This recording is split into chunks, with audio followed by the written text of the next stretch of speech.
Welcome to Grandma Magic, a podcast from the Grandmother Collective. We are a nonprofit organization that supports and advocates for a world where a grandmother's power is seen, cultivated, and activated for positive change. The Grandma Magic podcast is an opportunity to learn more about the unique positions that grandmothers, aunties, and other older women around the world can play in advancing positive social development by talking to and learning from grandmother changemakers. We hope this series inspires you, brings you joy, and helps you recognize the enduring magic and wisdom that comes from grandmothers everywhere. My name is Lindsay Farrell, and I'm your host. Today, I'm joined by Mary Pipher, author and clinical psychologist who has written 11 books, including the New York Times bestselling books Reviving Ophelia and Women Rowing North, Navigating Life's Currents and Flourishing as We Age. Her latest book is a memoir, A Light in Life. In April, she got our attention at the Grandmother Collective for her New York Times op-ed, Grandmothers of the World Unite, which detailed the many ways that older women can drive change at this critical time in history. An activist herself, Mary has organized movements against the XL pipeline being routed through her home state of Nebraska. I'm excited to hear her perspectives today about women in leadership and activism, her authorship journey, and whatever else we find to talk about. Welcome, Mary. Hello, I'm happy to be with you, Lindsay. So, one of the questions that we love to start with is trying to understand how folks that we're talking to kind of have had grandmother figures play a role in their life. So, would you like to share about a grandmother figure that was important in your life? I absolutely would. It makes me so happy to talk about my grandmother. I actually had two very good grandmothers, but my father's mother died when I was quite young, and I didn't have as much contact with her. But my mother's mother was a homesteader in eastern Colorado, and she had actually graduated from college in 1907, Peru State Teachers College. But she married another student, and they moved to eastern Colorado and established a homestead and then a ranch. And she and I had a very close relationship. For example, when I visited her house, she would always have a jar of cookies. And my favorite cookies were molasses cookies. And one time I said, "Oh, you've baked my favorite cookies." And my grandmother said, "Well, that's why I baked those cookies." And for me, that was a revelation that someone would go to that much trouble just for me. Think about what I might want in advance and plan for it. We had these big family dinners when we visited Flagler, Colorado.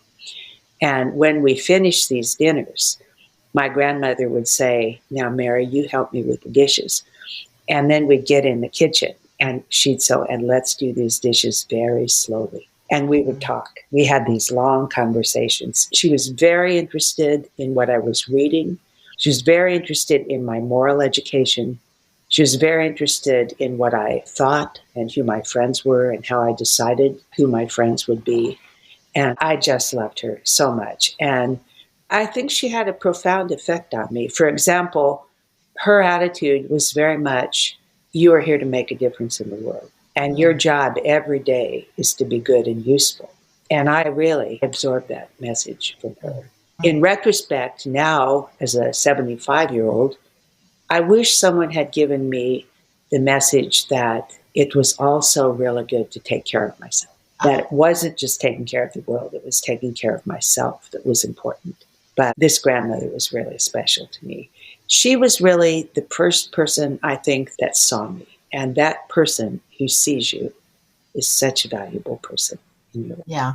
When we talk to anyone, really, about the idea that grandmothers have this powerful role to play, what just happened to you happens to so many people. This immediate feeling of, oh, I remember standing at the sink with my grandmother, or I remember sitting on the porch with my grandmother. And I wonder, beyond that foundational feeling of being seen, I wonder if you can connect that with some of the work that you ended up doing in life. Can you tell us a little bit about your background, what led you to first anthropology, my field, and then to psychology? What were you seeking? Well, first of all, I would say that probably my strongest characteristic is curiosity.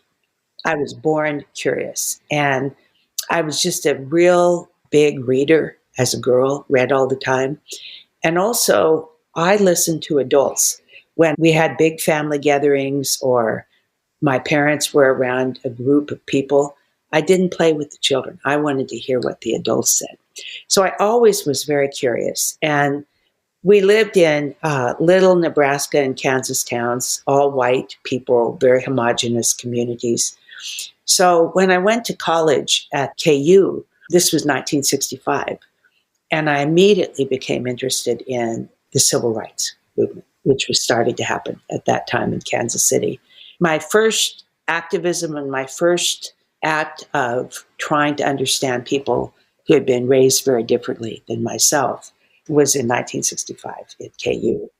Now, anthropology, what I loved about anthropology was the whole idea of how people organize their lives differently, how culture affects personality. I loved Margaret Mead, how point of view shapes the way we understand the world. And so when I went into anthropology, I took, as many people do in that field, linguistics and archaeology and all the other areas in anthropology. But I really was interested in culture and personality. And then when I went to school in psychology, I was interested in how the culture affects the mental health. So really, for me, anthropology and psychology were in many ways very similar. Yeah, I too came from what is relatively homogenous background, and I didn't even know anthropology existed. Maybe that was the same for you. Yeah, absolutely. When I went to college, I didn't know it was a field. Yeah, no, I did. I had no idea. And I think I took a class. My first class was, just because it sounded interesting, was Peoples and Cultures of Native America. Yes. Or North America or something, right? So it was about indigenous people. And I read an ethnography. I don't remember which one, something about some Pacific Northwest group. And I thought, oh my gosh, these are questions I didn't know could be asked. Yes, yes. Probably the Quakiudel. That was the one I remember. Yeah, maybe, yes, and Boaz or something. But it might have been even like a little bit more modern, because I'm a relatively modernist, urbanist, cultural anthropologist. But it was just, we can ask these questions about how society's structured, about how the symbols connect with meaning. It was so revelatory to me. Absolutely. And my first class, I believe, was the peoples of Central America. And I took that because I was very interested in what the United Fruit Company was doing to Central America. I was very interested in the Cuban Revolution. So I wanted to understand, what is the situation down there? And then from that class, I just really moved into anthropology. Yeah. Okay, so you have a grandmother that has been encouraging you to do good in the world from a very young age. Then this sort of expansive learning that comes with being a social scientist. How have these informed some of the ways that you're active every day, even today, that, you know, we got to read about in the New York Times article?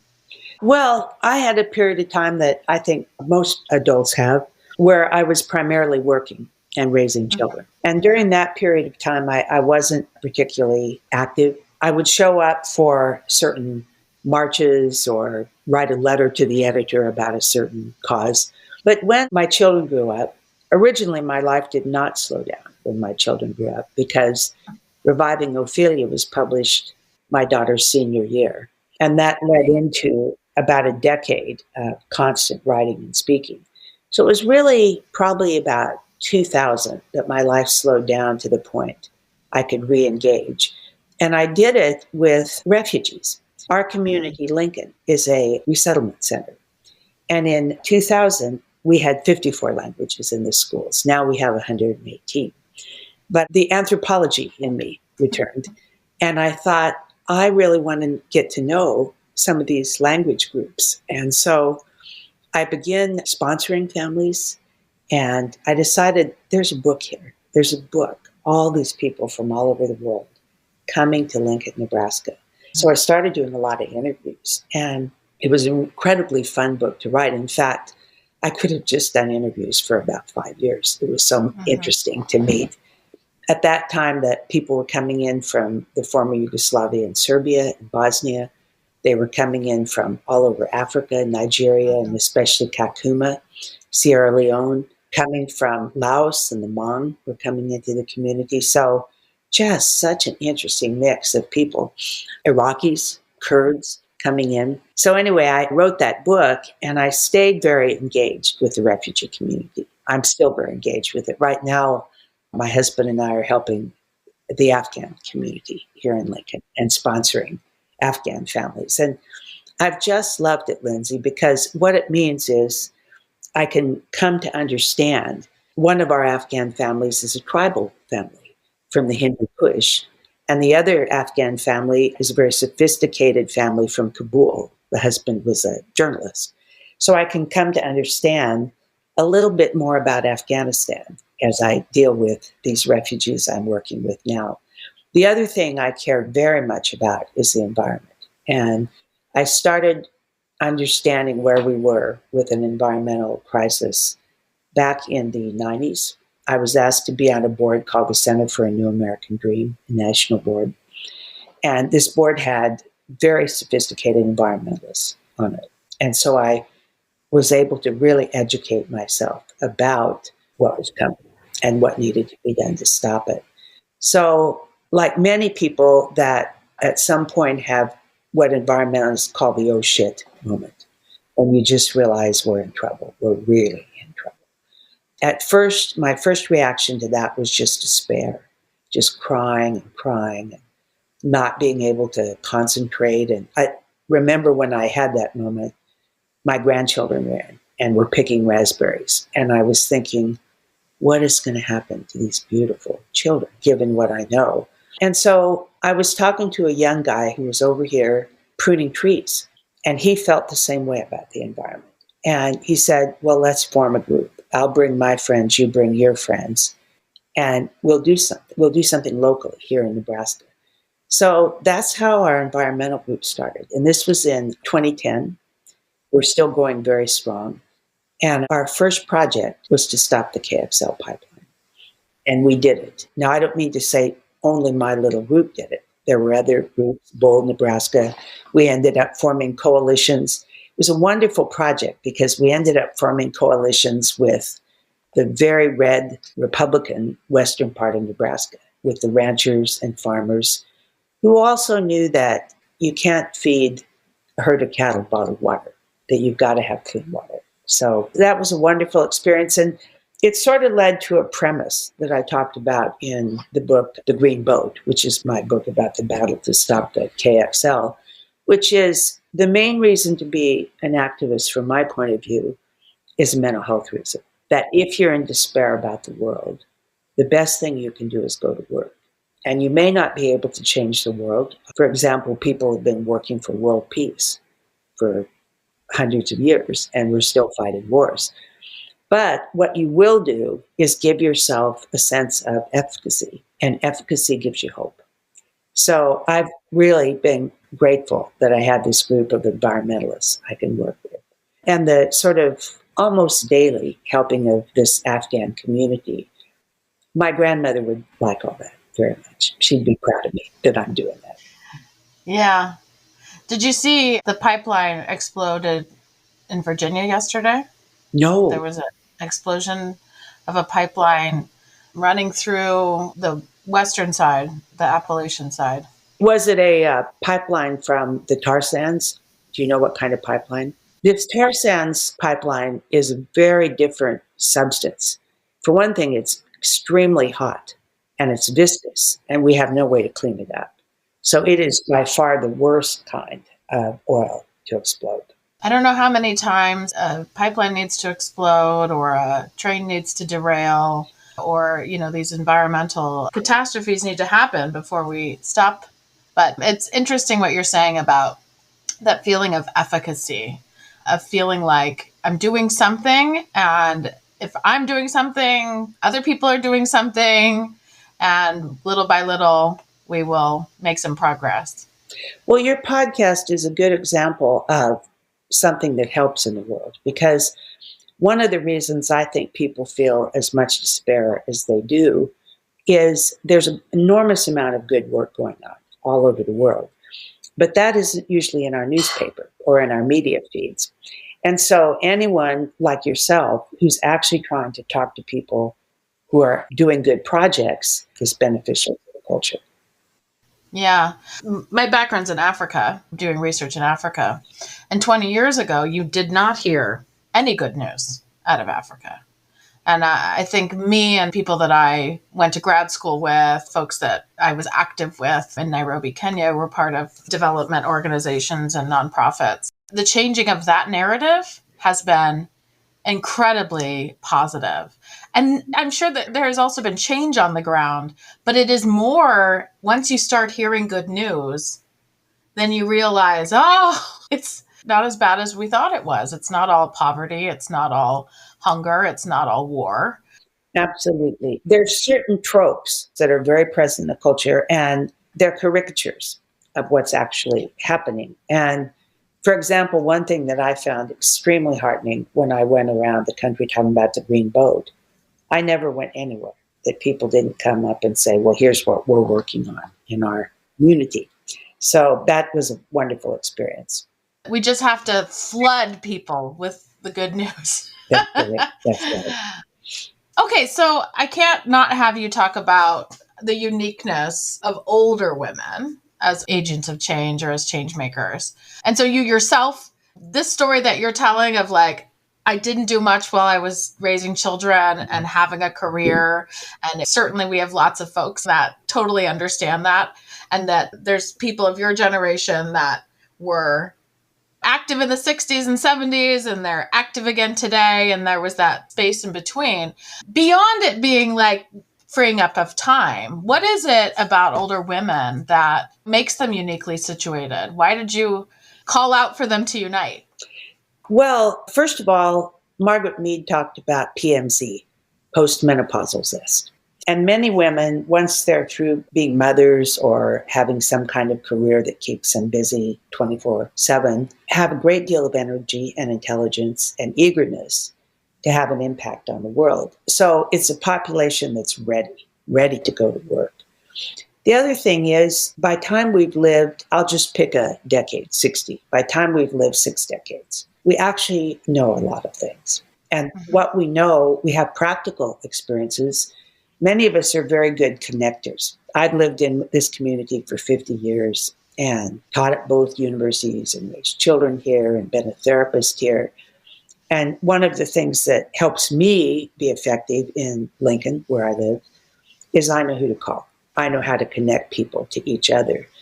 But I actually think the most important thing about older women is the quality of their attention, the quality of their intention, that we've learned to be good listeners.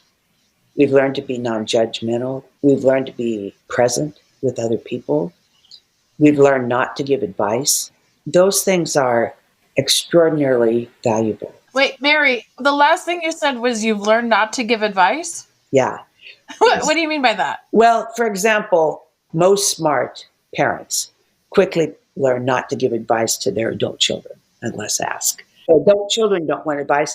Like parenting advice, like advice on romantic relationships, right, those kinds of things. Right. But it goes beyond that. I think being a therapist maybe helped me catch on to this. But most people, when they're sharing, I do a lot of, and I think this is true of grandmothers, not necessarily therapist grandmothers, but many grandmothers. I do a lot of listening to people talk about their life circumstances, and especially when those life circumstances are difficult.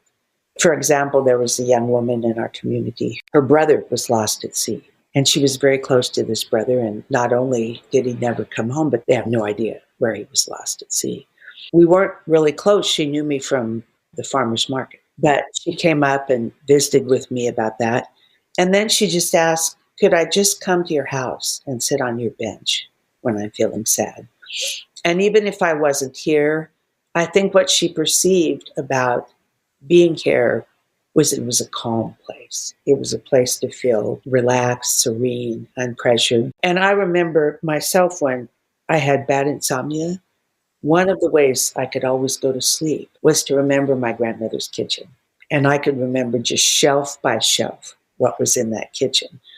And as I went through her kitchen, I would calm down and fall asleep. So I think that calming presence, and generally, both as a therapist and as a person, as an adult, when people talk to me about their troubles, I don't give advice. I ask questions, or I'll congratulate them on their strengths, or I'll express gratitude that they're sharing with me. But I very rarely offer specific advice to people. One thing I think, too, about older women is often we've worked through our own stuff. We've gotten to a place of self-acceptance, and that allows us to be accepting of other people. We've also reached a place of authenticity. And of course, this doesn't apply to all women. You can't really say, for example, I really like refugees. What you really are saying is I like most of the refugees I've met, because all groups of people have some, we call them difficult cookies, DCs, have some DCs. But many women my age, I think, are self-accepting, authentic, and just that feeling of I'm okay with myself. I can tell the truth about who I am. I don't need to impress anyone. Gives other people permission to be that way. The Margaret Mead postmenopausal, what was it? PMC? Postmenopausal zest, PMZ. Oh, PMZ. Okay. Postmenopausal zest. Is there a piece of this also? I mean, I guess we're really talking about American women, where we eventually reach a state where our status or our identity or something is not wrapped up in the male gaze, or especially, I guess, for heterosexual women, that you've moved beyond that? In Women Rowing North, I tell a story about the two different gyms I went to. And the first gym was down at the university where I was teaching, and I'd go swimming down there. And it was mostly younger women, grad students and students. And they were so stressed about everything, but including their bodies. They'd get dressed in the locker room in a way that just really tried to hide their bodies. And if they spoke about their bodies, it was, my thighs are too fat, or I'm getting pudgy, or it was always a negative comment about their bodies.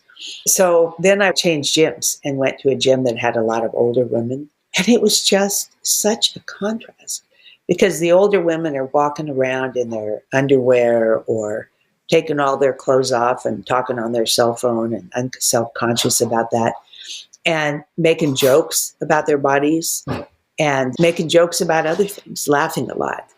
And it was really striking to me how much happier women are in their 60s and 70s than they are in their 20s, for example.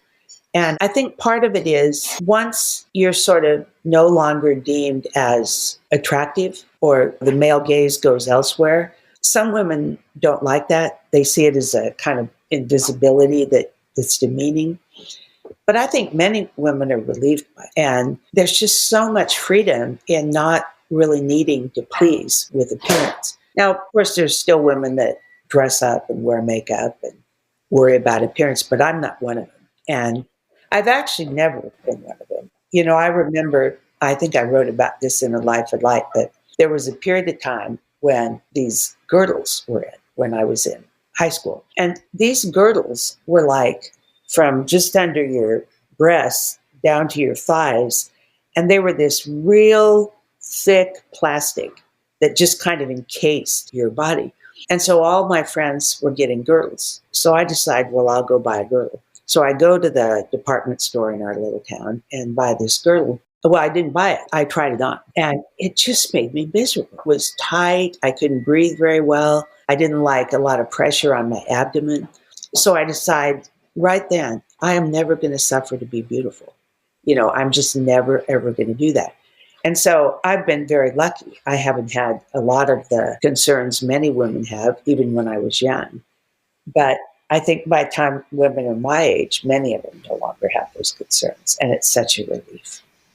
Mary, is there a way to accelerate to that freedom? Or do you just have to go through every life stage and life phase and experience things? Well, of course, people acquire skills and acquire more resilient attitudes and learn to modulate their emotions at different times in their lives. And there's women that are 40 years old that have those skills. And again, there's women that are 85 that don't. So it's not specifically age, it's intention, it's attitude. Attitude is almost everything. It's not everything, but it's almost everything. And just the ability to set, I know one of your questions sometimes is about rituals.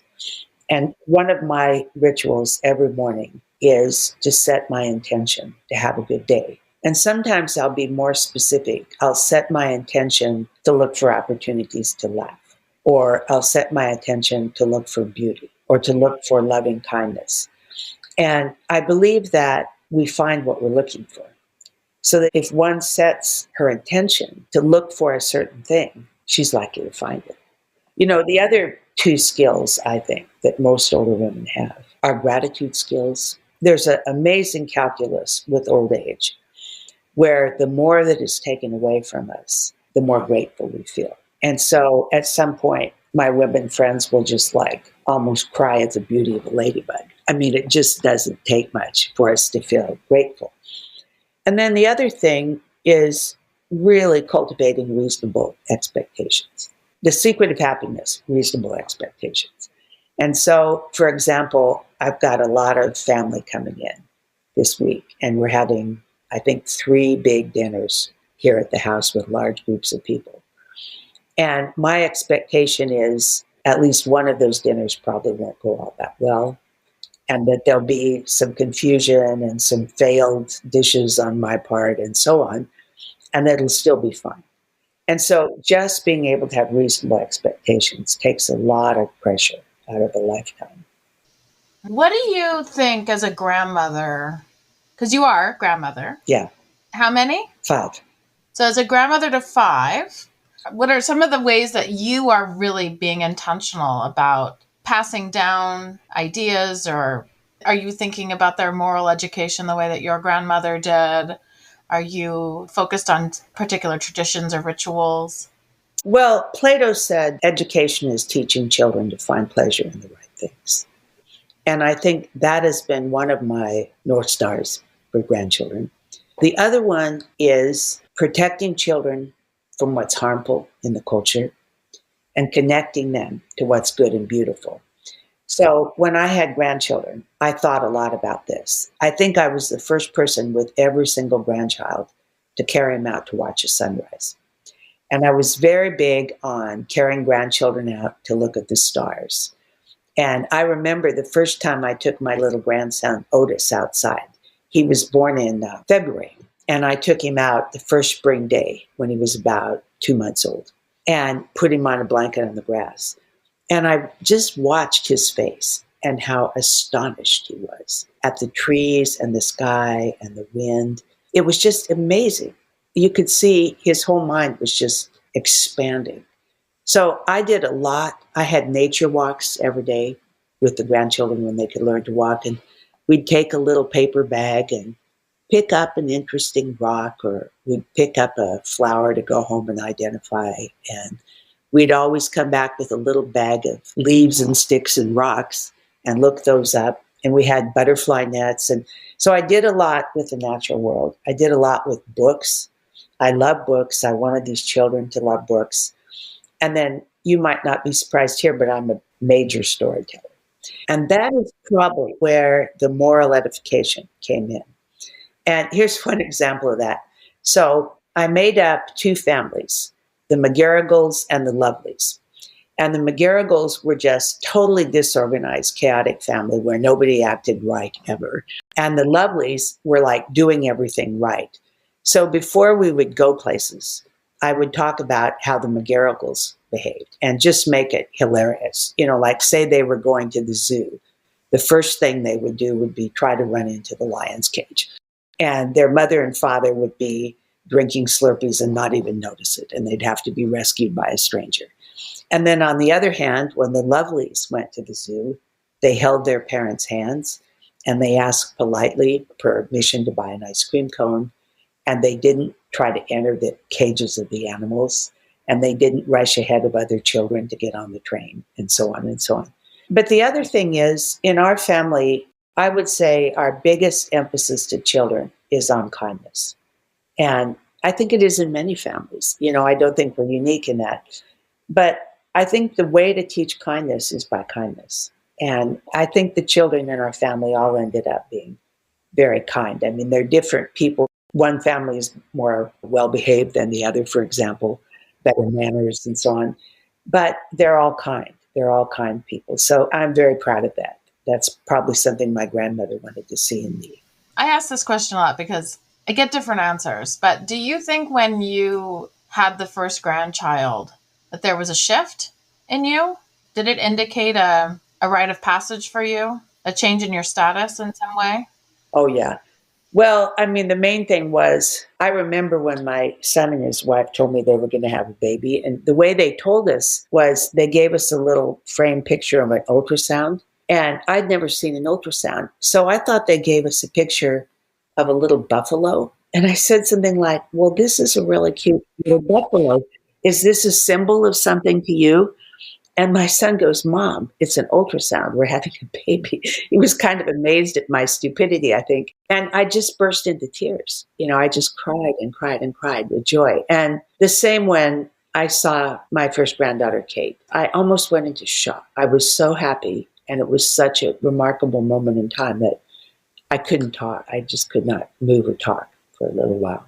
I think this is very typical of grandparents. It totally rearranges the way you think about the world. And unfortunately, my son's children didn't live in our state. So we'd go over there once a month. And driving home, I would cry all the way home. I just could not bear to leave those children. But now those children have left me. They've all graduated from high school, and one of them's graduated from college. And they're all gathering this week, or parts of them? My daughter's family's coming to town. Oh, good. She lives in Canada.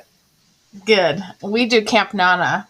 My parents live far, but I try to get out there for a few weeks every summer so that there's some of that long-term engaged time period. The thing that grandmothers tend to do, and grandfathers too, if they're good grandparents, is give children time. There's a saying, my parents always told me to hurry up. My grandparents always told me to slow down. And that's one thing. If we have grandchildren around, we can spend all the time they want playing Scrabble or telling stories or going to the swimming pool. We give them all of our time. We want to give them all of our time. And then the other thing is unconditional positive regard. Parents cannot do that because it's their job to raise these children and to teach them manners and make sure they eat the right diet and go to bed at a certain time. But grandparents really have the great luxury of they're not in charge. They're not responsible. They're responsible for, in my opinion, creating a safe and loving space for children and a sense in a child that I am deeply loved. But that's what they're responsible for. And so it's a wonderful job to have the job of teaching someone they're deeply loved. Well, I'm going to ask one last question. Speaking of love, in your New York Times article, you talk about leading with love, and that being maybe one of the major reasons that we should be really encouraging the grandmothers. What do you mean by it? What does leading with love look like? The great leaders, in my opinion, of the world are leaders who lead with love. And we can go back to Gandhi. We can go to Joanna Macy, who is one of my favorite world leaders, environmentalist. She does the work of despair and empowerment. That's just beautiful work, and I've trained in doing that work. Or, for example, Thich Nhat Hanh has been extraordinarily influential, and he's led with love. And I think almost all the successful social change movements in the world have come from leaders who led with love.